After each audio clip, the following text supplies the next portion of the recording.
যদি পৃথিবীর সব ছেলেরা হঠাৎ গায়েব হয়ে যায় তাহলে কি হবে?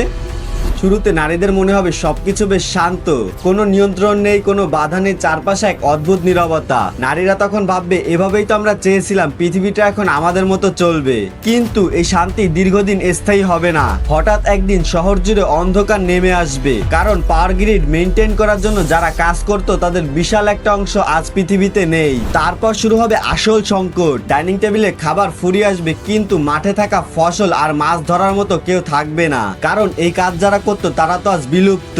যেটুকু খাবার আছে সেটিও শহরে পৌঁছাবে না, কারণ ট্রাক ড্রাইভার, মেকানিক আর ট্রান্সপোর্ট চেইন পুরোপুরি থেমে যাবে। রাস্তাঘাট ভেঙে যাবে, কলকারখানা মেশিন অকেজো হয়ে পড়ে থাকবে, সেগুলি মেরামত করার মতো হাত আর খুঁজে পাওয়া যাবে না। নারীরা নিশ্চয়ই হাল ছাড়বে না, তারা চেষ্টা করবে পৃথিবী সচল রাখতে, টিকে থাকতে। কিন্তু এরপরে আসবে প্রকৃতির সব থেকে বড় বিপর্যয়, অস্তিত্বের সংকট। নতুন কোনো প্রাণের জন্ম হবে না, রিপ্রোডাকশন ছাড়া মানব জাতির আয়ু হবে সর্বোচ্চ গেলে 100 থেকে 150 বছর। ধীরে ধীরে পৃথিবী থেকে মানুষের পদচিহ্ন মুছে যেতে শুরু করবে, আর তখন একটি কঠিন সত্য প্রকট হবে। পৃথিবী কোনো প্রতিযোগিতার মাঠ নয়, এটি সূক্ষ্ম ভারসাম্য।